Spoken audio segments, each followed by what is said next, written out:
بیماری د رب العالمین د طرف نه ده او د مسلمانانو دا عقیده ده و اذا مرضت فهو یشفین لکه ابراهیم علیه السلام قول رب العالمین نقل کړی چې ما ته کلم بیماری ورسیږي نو رب ما ته شفا راکوي. بیماری راوستونکی هم رب العالمین دی، شفا هم د هغه د طرف نه ده. لیکن یو حدیث کې راځي عائشې صدیقی رضی الله تعالی عنها د نبی پاک نه تپوس وکړ چې دا طاعون څه حقیقت دی او دا ولې راځي. نبی پاک علیه السلام ورته وفرمایل دا د الله عذاب دی په کافرانو باندې او ګناهګارو باندې او مؤمنانو باندې د رب العالمین د طرف نه رحمت دی. چا چې صبر وکړ دې کې مړ شو دا شهید دی، او چا چې ورسره مقابله وکړه او مرګ نه بد شو ده ته به درجه او ثواب په مثل د شهید میلاویږي. لومبۍ خبره دا برزونه چې څومره راځي د افتونه راځي دا زما او ستا د ګناه د وجې نه راځي. رب العالمین په سورة شورا کې فرمایي وما اصابکم من مصیبت فبما کسبت ایدیکم. څومره مصائب او څومره مصیبتونه او څومره وباګانې او مرضونه چې راځي دا په سبب د هغه اعمالو راځي چې زما او ستا د لاسونو نه کیږي. او رب کریم د دې آیات په دویمې جملې کې فرمایي ویعفو عن کثیر، رب مهربانه دی، ډېر زیات مونږ ته عفه کوي، بخي راته. که چېرته زمونږ د ګناه د وجې نه په مونږ باندې عذاب راتلی نو مونږ به نه وې، مونږ به وختي فنا شوی وې. د رب العالمین رحمت د رب په غضب باندې مقدم دی. دا د رب رحم دی چې مونږ ته د ګناهونو سزا په دنیا کې نه راکوي. دا کومه چې میلاویږي دا د بعضې ګناهونو ده. ځکه رب فرمایي ویعفو عن کثیر، ډېر ګناهونه تاسو ته هسې معاف کوم او د هغې په سبب په تاسو باندې عذاب نه راولم. بل مقام په صورت روم کې رب العالمین فرمایي ظهر الفساد فی البر والبحر بما کسبت ایدی الناس. وی په وچه او په دریاب کې چې کوم فساد ظاهر شوی دی او ښکاره شوی دی دا په سبب د هغې بدو اعمالو چې کسب کوي او کوي ستاسو لاسونه. او ورپسې دیجی آیات کریمه کې فرمایي لیذیقهم بعض الذي عملوا. دا کم بیماری راله یا افت راغی یا عذاب راغی یا سیلاب راغی یا زلزله راله یا بل څه شی راغی دا ستا د ګناه مکمل سزا او جزا نه ده، بلکې الله فرمایي دا د بعضې اعمالو د وجې نه په تاسو باندې راولم. لیذیقهم بعض الذي عملوا. ورپسې فرمایي رب کریم دا د څه دپاره فایده څه ده لعلهم یرجعون، دې دپاره چې تاسو رب ته رجوع وکئ.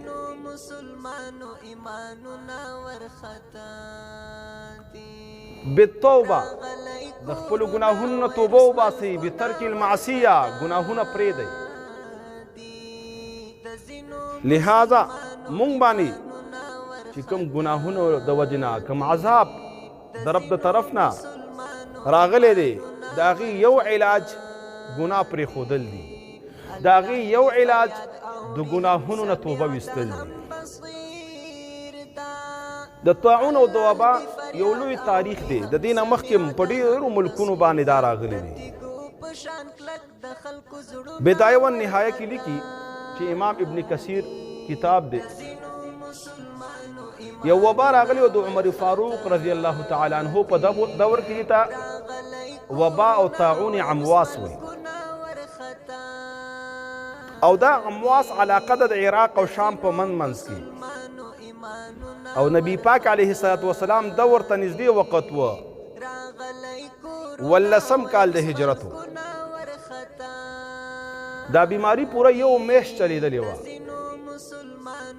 او روایاتو کې راځي 52,000 کسان د دې نه وفات شوي وو. د عمر فاروق رضی الله تعالی عنه دور و، وی دا په یو سفر باندې د علاقې ته نږدې شو. ابو عبیده بن جراح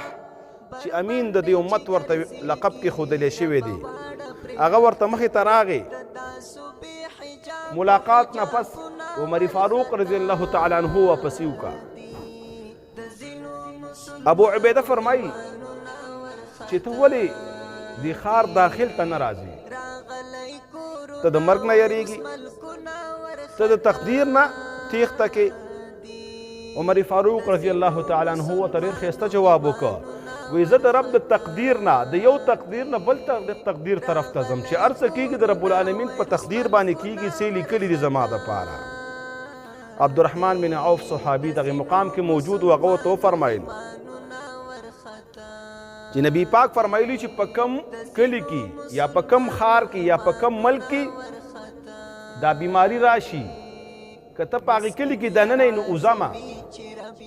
او که چرته بهر یې نو راځمه ورته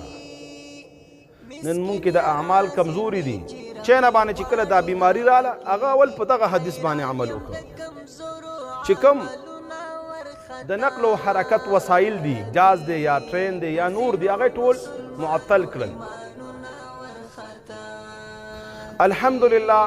ثم الحمدلله که موږ په خپل دین باندې پوره پابندي وکړو نو دا قسم مرضونه مسلمان ته بیا څه نشي ویلی دویمه خبره هغوی دا وکړه چې صفایي ډیره کوئ او دا د رب شکر دی چې موږ ته زموږ دین وایي صفایي نصف ایمان دی وی چې کله روټۍ خوري لاسونه ووینځئ او نبی کریم فرمایي وي دوباره اوچوئ ما په لمدو لاسونو باندې روټۍ ته کښېنئ هغه روټۍ راوالئ سالن وخورئ نن هم دا خلک وایي چې دروازې سره لاس مه لګوئ او کپړې سره لاس مه لګوئ کیدای شي په هغې باندې وایرس ستا لاس ته راشي دا هر څه موږ ته زموږ دین ښودلي خو موږ د دین نه ډېر په شا یو نن موږ دین زده کولو ته تیار نه یو یقین وکړه د دین خبرې اورېدو دپاره موږ ته یو د جمعې موقع میلاویږي تاسو خپله وګورئ د جومات کې چې کله په حکم 2 بجې شي او د جمعې ټیم بیا برابر شي نو دا ټول جومات به بیا ډک شي بیا به دننه او بهر ځای نه وي موږ د خپل دین نه نن ناخبره یو نو عبدالرحمن بن عوف ورته وفرمایل رضی الله تعالی عنہ چې نبی پاک فرمایلی چې کوم علاقه کې طاعون هغې ته مه ځئ او که ته پکې داخلي نو هغې نه بهر کېږه ما روایاتو کې راځي چې د حارث ابن هشام په دغه علاقه کې اوسېدلو د ده د کور اویا کسان تعدادو په اویاو کې صرف 4 بچي وو نو ټول په دې کې وفات شوي وو د خالد ابن ولید د کور 40 هلکان په دې کې وفات شوي وو او ډېر غټ غټ صحابه هم پکې وفات شوي دي دا د رب العالمین د طرف نه یو امتحان په مسلمان باندې نور چې مرګ رب العالمین مونږ ته په کومه نیټه او په کوم مقام لیکلی دی زمونږ ایمان دی چې لا یستقدمون ساعتا ولا یستأخرون نه یو سکند مخکې کیدی شي او نه رستو کیدی شي د دغې وجې نه رب العالمین فرمایي نن هم بعضې خلک دا سوچ کوي که مونږ احتیاط وکړو احتیاطي تدابیر اختیار کړو یا دا وکړو دا وکړو مونږ به د دې نه بچ شو احتیاط هم شته علاج هم شته خو د دې نه هر څه مخکې یو بل سټپ دی چې هغه یقین په الله باندې وایي زړه کې به دا یقین ساتي چې د مرګ نه محافظ هیڅ حکم نشته مرګ په خپله نیټه دی لا یستقدمون ساعتا ولا یستأخرون نه یو ګړی او یو سیکنډ او یو ساعت مخکې کیدی شي او نه رستو کیدی شي او بل مقام کې رب فرمایي فإنه ملاقیکم دا مرګ تا ته د مخامخ نه راتلونکی دی چې کله یو شی تا پسې را روان وي ته به ترې نه منډه وکړي کیدی شي د هغه نه په منډه کې ته مخکې شي خو کوم شی چې مخامخ راځي نو خو ته ورته خپله ورمنډه کې خپله ور نږدې کېږي نن موږ خپل مرګ ته په خپله نږدې کېږو ځکه زموږ عمر دی مثلا زموږ 40 کاله عمر دی نن ورځ تېره شوه نو یو ورځ ترې نه کمه شوه د 2018 ختم شو یو کال کم شو 19 ختم شو یو کال کم شو 20 ختم شي یو کال کم شي ورو ورو قدم په قدم مرګ ته خپله ورنږدې کېږو نو د مرګ نه خلاصې نشته. په تقدیر باندې زمونږ ایمان دی. هر څه چې کېږي د رب العالمین د طرف نه دي. زمونږ د ګناهونو په سبب باندې بعضې عذابونه د رب العالمین په مونږ باندې راځي. دلته یو دا مسله ده چې بیماری د یو نه بل ته ځي یا نه ځي. نو په یو حدیث پاک کې راځي، نبی پاک فرمایي لا عدوى ولا طیره. ډېر څه الفاظ دي چې د یو مسلمان نه یا د یو انسان نه بل انسان ته بیماری تجاوز نه کوي، انتقال نه کوي، یو نه بل ته بیماری نه لګي. دومره ده چې یو بل حدیث کې دي نبی پاک فرمایي وی تاسو فرار وکئ من المجذوم د جذامي سړي نه فرارک من الاسد او کما قال رسول الله صلی الله علیه وسلم. لکه څرنګه د زمري نه تیښته کې. بعض علما د دې دواړو احادیثو په روشنۍ کې فرمایي چې یو منسوخ دی، بعض وایي دا بل منسوخ دی. لیکن محققین علما فرمایي چې نه یو منسوخ نه دی، دا د عقیدې سره تعلق ساتي. لا عدوى نشتا انتقال دی یو بیماری بل ته. مقصد دا دی چې بیماری انسان ته بیماری نه لګي، بیماری د الله د طرف نه ده. ایو صحابي راغی نبی پاک علیه الصلاة والسلام ته وفرمایل چې زمون اوخانو ته یو اوخ د بار نه راغی او د هغې د وجې نه زمون ټول اوخانو باندې دا بیماری د خارخ ولګېده. نبی پاک ورته وفرمایل چې هغه ړومبني اوخ باندې چا لګولې وه؟ الله لګولې وه. دا به عقیده ساتو چې هر څه د الله د طرف نه دی. ړومبني اوخ ته م الله لګولې وه، دی بل ته م الله ولګوله. او داسې هم کیدی شي چې په یو اخور باندې دوه اوښان وي، یو ته ونه لګي یو ته ولګي. لکه د طاعون تاسو به اورېدلي یا کیدی شي کتابونو کې کتلي، دا په هندوستان کې هم څه ټایم راغلی و. نو تاریخ لیکي یو کور کې به و بل کور کې به نه و. دا خو د رب العالمین د طرف نه دی. رب العالمین چې د چا حفاظت کوي د هغه حفاظت هم ناشنا دی، او که څوک رانیسي نو هغه رانیول هم بیا ډېر ناشنا او عجیبه دي. یا ایها الذین آمنوا لا تکونوا کالذین کفروا. وی مؤمنانو تاسو مه کېږئ په شان د هغه کسانو چې هغه کافر دي. وقالوا لاخوانهم، او هغوی خپلو ورونو ته خپلو ملګرو ته دا خبره کوي اذا ضربوا فی الارض، چې کله هغوی سفر کوي په ځمکه کې د یوې علاقې نه بلې علاقې ته ځي، او کانو غزا یا څه جهاد کوي غزا کوي، دوی دا خبره کوي لو کانوا عندنا، وی که چېرته دا خلک مونږ سره ناست وي تللی نه وي د فلانکي علاقې ته، نو څه به شوی وي؟ ما ماتو وما قتلو، نه به مړه شوی وي او نه به شهیدان شوی وي، نه به چا وژلی وي. رب العالمین فرمایي ورپسې آیات کې یظنون بالله غیر الحق، دوی ګمان کوي په الله باندې ناحقه ګمان، او ظن الجاهلیه د ناپوهه ګمان، د جهالت ګمان، د علم نه لرې ګمان. وی که زمونږ په مشورو تاسو عمل کړی وي نو داسې کار به نه وی شوی، فلانکي ښار ته نه وی تلي مړه شوي به نه وی، بازار ته نه وی تلي مړه شوي به نه وی. رب العالمین ورپسې جمله کې فرمایي قل، ای محبوب ورته ووایه ان الامر كله لله. تاسو خدا خبره کوئ که مونږ سره پاتې شوی وي مړه شوی به نه وي. رب فرمایي دا ټول امر او دا ټول اختیار د الله دی. او والله یحیی و یمیت، الله ژوندي کول او مړه کول کوي. او والله بما تعملون بصیر، او تاسو چې کوم اعمال کوئ دا ټول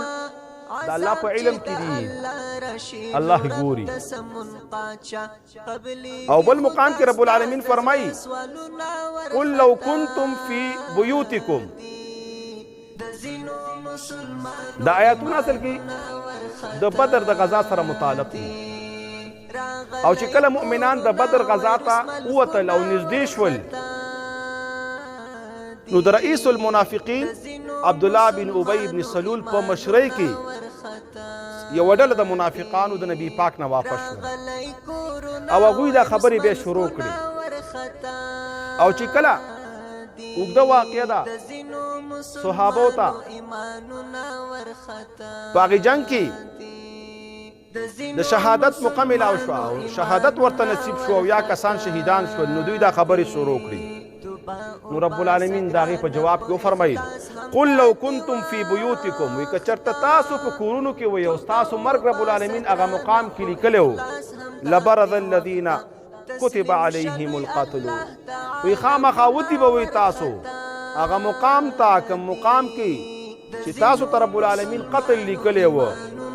الی مضاجعهم هغه زید غورځېدو ته چې کوم ځای کې تاسو قتل شوی او وغورځېدئ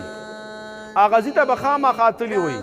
که په دې موقع نه وئ تللي نو بلې موقع کې به تللي وئ لیکن د مرګ نه واپسي نشته په سورت بقره کې رب العالمین فرمایي د بني اسرائیلو حال بیانوي هغوی باندې طاعون راغلی و او هغوی ته هم دا حکم وشو چې د خپلې علاقې نه مه وځئ لیکن هغوی فرار وکړو وتښتېدل رب العالمین فرمایي الم تر الی الذین خرجوا من دیارهم وهم الوف نبی پاک علیه السلام فرمایي ته ګورې نه سوچ نه کې هغه خلکو ته د بني اسرائیلو نه چې زرګونه وتښتېدل حذر الموت رب العالمین ته فرمایل فقال لهم الله موتوا رب العالمین پې زجرن مرګ راواستوي تاسو د مرګ نه تښتئ د مرګ نه تېښته چېرته کېږي رب العالمین پې هغه ځای کې مرګ راواسته او ټول یې مړه کړل بل مقام کې رب العالمین فرمایي قل لن یصیبنا الا ما كتب الله لنا هیڅ یو مصیبت نشته چې تا ته رسیږي مګر د دې لیک رب العالمین کړی دی تا ته مرګ رسیږي تا ته فایده رسیږي تا ته نقصان رسیږي تا رزق رب العالمین په یو مقام کې لیکلی هغه مقام ته به ته خامخا ځي هلته به ستا کار او ضرورت پیدا کیږي او چې په کوم ځمکه ستا مرګ دی هغه ځمکې ته به خامخا رسیږي خپل ایمانونه مضبوطول پکار دي خپل یقینونه مضبوطول پکار دي او په الله باندې د جاهلیت والو په شان ګمانونه نه دي کول پکار بلکې پوخ یقین ساتل پکار دي چې هر څه کیږي د الله د طرف نه کیږي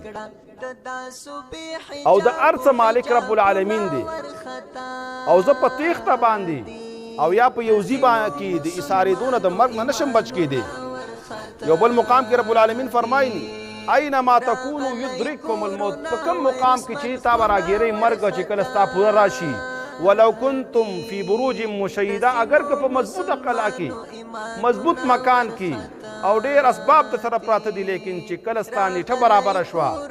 بې تا په ښه مکان او په ښه قلعه د مرګ نه نشي بچ کولی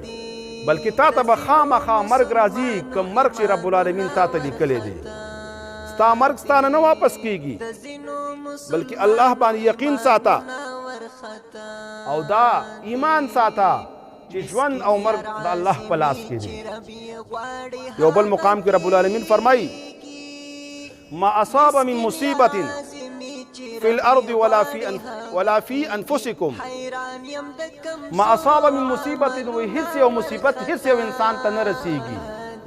فی الارض دا مصیبت که ځمکې ته رانازلیږي ولا فی انفسکم او یا دا مصیبت ستاسو نفسونو ته راځي رب العالمین فرمایي الا فی کتاب من قبل ان نبرأها مگر دا هر څه د رب العالمین سره په یو کتاب کې دي نبرأها مفسرین معنا کې ای نخلقها مخکې د پیدایش نه ته پیدا شوی هم نه وي ستا تقدیر رب العالمین لیکلی دی چې دومره به د عمر وي او دومره به رزق خوري او په دې مقام کې به ستا د زندګۍ آخري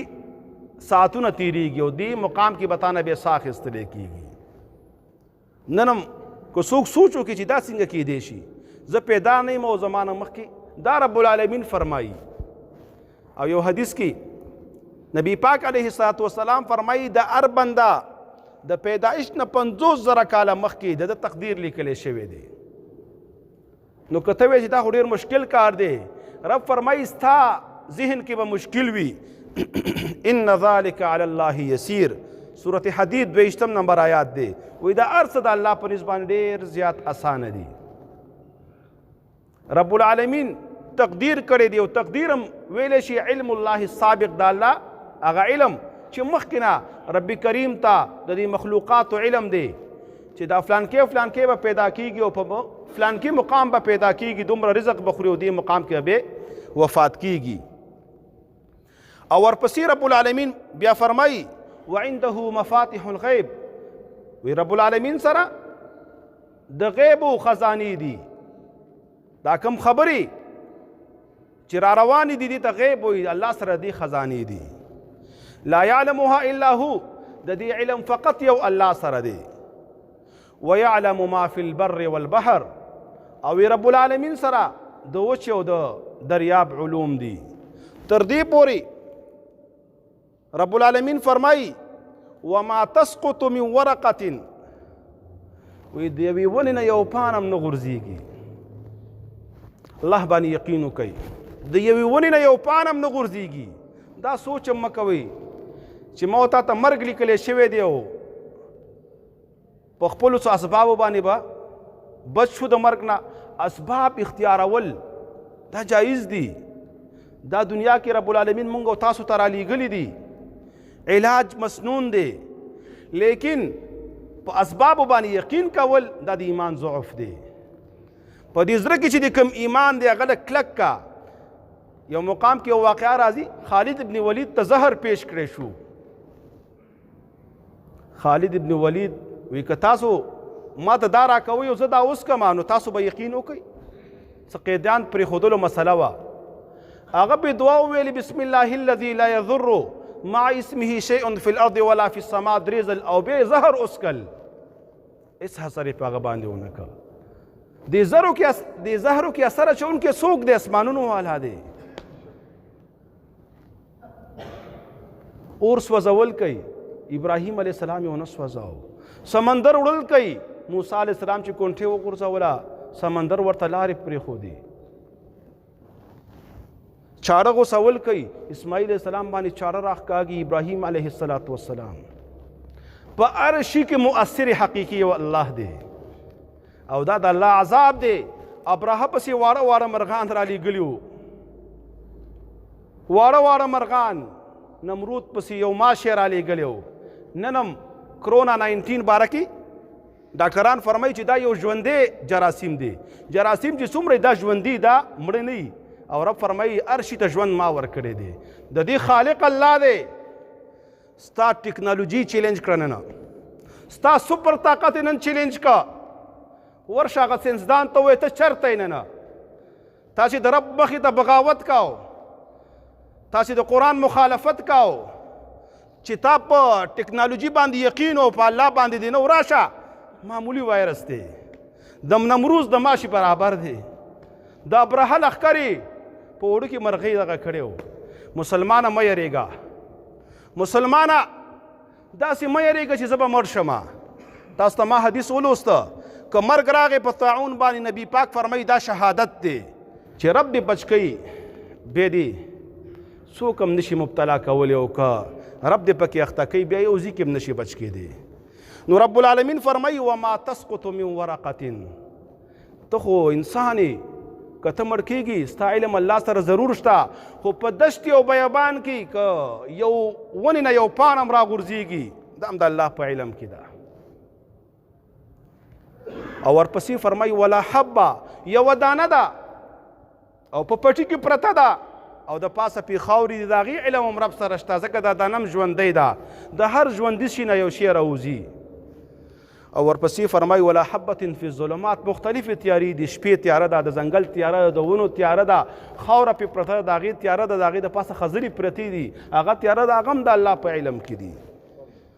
ورپسې فرمایي ولا رطب ولا یابس، نه یو وچ شی شته او نه لوند شی شته مګر الله سره یې علم دی. او رب العالمین مقصد په دې کې څه دی؟ یخوف به العباده، بندگان په دې باندې یاري چې ګناهونه پرېږدي. بندگان دې نه پرېږدي چې جوماتونه پرېږدي، بندگان د دې نه یاري چې لاسونه میلاول پرېږدي، بندگان د دې نه مه پرېږدي چې بل مسلمان سره نږدې کښېنه. نه، ګناه پرېږده، د الله نافرماني پرېږده، بغاوت پرېږده، سرکشي پرېږده. نن سپر طاقت د خدایي توب دعوه کړې وه، معمولي غوندې یو کرونا یو ماشه یا وایرس یې راوسته، اوس وکړه مقابله. د رب العالمین قدرت دی، امام مسلم یو حدیث راخسته دی دې سره متعلق نه دی خو بیګا ما ته ذهن ته راغی اخره زمانه کې چې کله قیمت ته نږدې شي نو یاجوج او ماجوج به راشي او داسې یو عجیبه لښکر به وي چې په کم پټي باندې ورځي غټ غټ پټیان به وي د خوراکونو غلي ټول به خوري اوبو سمندرو باندې ورځي هر څه به څکي د یو سړي نه به لس او شل او سل تاویږي نو د هغوی سره مقابله کول خو ډېره ګرانه شي بیا ځکه انسان خو به یو انسان سره مقابله وکړي او هر انسان کې دومره طاقت هم نه چا سره مقابله وکړي نن سبا زمونږ په معاشره کې 50% داسې خلک دي چې هغه ځان هم نشي ساتلی نو بل سره مقابله کول یا بل باندې گزار کول خو ډېر ګران کار دی هغوی باندې به مخیره کې رب العالمین دغه طاعون مرض راولي او په لکونو دی او که په کورونو دی او د دې نه هم سیوایي ځکه دنیا کې ډېر خلک دی او د هر سر په سر چې 10 او 10 او 100 دغه کېږي په یو طاعون سره به رب العالمین ټول پناه کړي دا د رب العالمین هغه عظیم قدرت دی او بیا به دومره بدبویي جوړه شي چې خلکو ژوند به ګران شي بیا به رب العالمین باران وکړي او هر څه به یوسي او ختم به یې کړي نو د دې علاج موږ ته ښودلی شوی دی چې طاعون راغی یا بل مرض راغی نو اول علاج استغفار دی رب العالمین فرمایي وما کان الله معذبهم وهم یستغفرون الله وی زه په هغه قوم باندې عذاب نه راولم کوم قوم چې استغفار کوي لہذا چې څومره دی وس کېږي استغفار کوه اسباب اختیار کا مونږ ته نه منع کوو یقین په الله باندې ساته لاس هم مه میلاوه پوزې ته ماسک هم واچوه خوراک هم صفا کوه لیکن هغه روحاني تدابیر چې موږ ته زموږ دین ښودلي هغې باندې یقین وکړه رب به دې کامیاب کړي مرګ راځي انشاءالله د شهادت وي او که ژوندي پاتې شو رب العالمین به اجر راکړي دویم حدیث کې راځي صدقه کوئ الصدقه ترد البلاء څومره مصیبتونه دي صدقې سره رب العالمین ختموي دریم د قرآن تلاوت کوي چې کله کوم قوم د قرآن تلاوت کوي دې سره سکینه او آرام او رحمت را نازلیږي د الله عذاب په دې باندې ختمیږي څلورم صبر کوئ بې حوصلې مه کوئ رب العالمین فرمایي ولنبلونکم بشیء من الخوف والجوع ونقص من الاموال قسم ازمایښتونه په تا باندې راځي لیکن وبشر الصابرین ان الله مع الصابرین د دې امتحاناتو کې چې چا صبر وکړه کامیاب شو او الله ملګری د صبرناکو دی او نور په تقدیر باندې ایمان ساتل پکار دی چې زما رب لیکلی دی هغه بدلیږي نه او ورسره علما فرمای دې سره دعا کوي ځکه په دعا سره رب العالمین د انسان ګناهونه معاف کوي د دعا په سبب سره د بنده حاجتونه رب العالمین پوره کوي او بیا یو قول دی نبی پاک علیه الصلاة والسلام فرمای چې کله یو بیمار سره یو ګورین دا دعا یو ځل ووایي که چا نی ویلو دا دعا ځان سره یو ځل ووایي زه یې ویمه نبی علیہ السلام فرمایي دته به دا مرض کم از کم نه رسیږي د دیوبند یو عالم باره کې راځي و یو ځای کې دا بیماري ولګېدله وی دا هغې وخت کې ډېر سخت بیمار و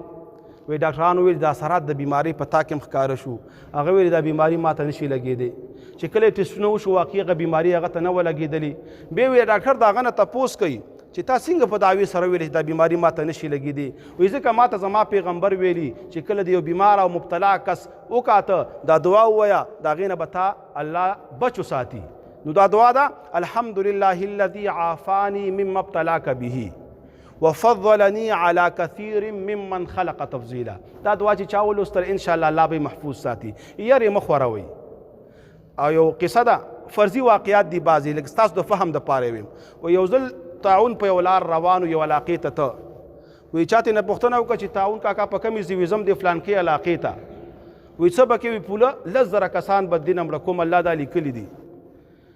چې کله وي طاعون واپسۍ کې راته د هغې علاقې نه خبر راغی چې 50,000 کسان مړه شول په لاره کې یو کس بیا د طاعون نه پوښتنه وکړه چې تا خو 10 یاد کړي وو 10,000 او هغه 10,000 ما مړه کړي دا نور خپله د یارې نه مړه شوي دي مه یریږئ په الله باندې یقین وکئ الله چې څه کوي هغه په اختیار کې دي نو دغه دعا لوستل پکار دي چې کله انسان دا دعا ولولي رب العالمین به دغه بیماری د انسان ته نه لګوي او دغه شان یو حدیث کې راځي نبی پاک علیه الصلاة والسلام فرمایي څوک چې و د عجوه کجوري وخوري رب العالمین به د هر مرض نه محفوظ ساتي سهاره او یو حدیث کې دام راځي که د عجوه وس د چاني یا نه میلاویږي د مدینی هره کجوره چې دی وخوره